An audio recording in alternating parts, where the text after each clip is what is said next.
Have your menu. Now you have your invitations, your save the dates. Now let's shoot a program for the wedding. So start with 4.25 by 11 inches. I chose this length and width because I feel like it's straight to the point. People are going to read it and keep it pushing. So the first thing I'm going to add to my 4.5 by 11 canvas is a crest. Choose any crest that you want and make sure that it's at the top of the design. From there, I'm going to choose the initials of the bride and groom. I'm doing some imaginary bride and groom. B for Brenda, N for Nate.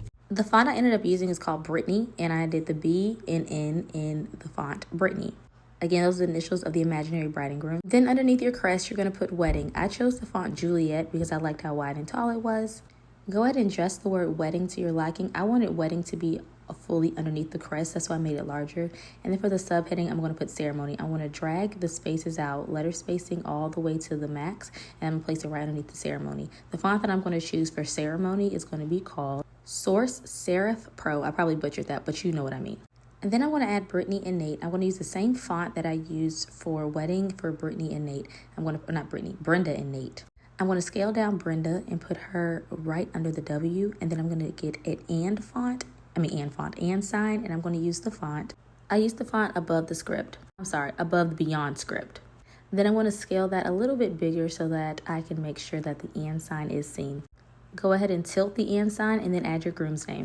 The easiest way to ensure that you use the same font and scale it the same way is to just duplicate one name and then change the name. As you can see, that's what I did. And then I made the and sign bigger because I wanted that to be a little bit better. I'm just duplicating the font that I used for ceremony again to place the date of the wedding. And then I'm going to go to letter spacing and I'm going to place them together and scale it down. The next thing I'm going to do is add the location of the venue. I chose to use the font Versailles. And then I'm going to go up to ceremony. I'm going to copy the exact same font that I used and put the location of the wedding. I don't know if this location is real, but yeah. And then I used the wedding font again and said, thank you for coming. So I'm utilizing the same fonts over and over again, but to keep it in the family. Then I remember I did not have to add the time of the wedding to the ceremony. So I'm going to put 5 p.m. in Source Serif Pro or something like that. And I'm going to place it directly under location of the venue.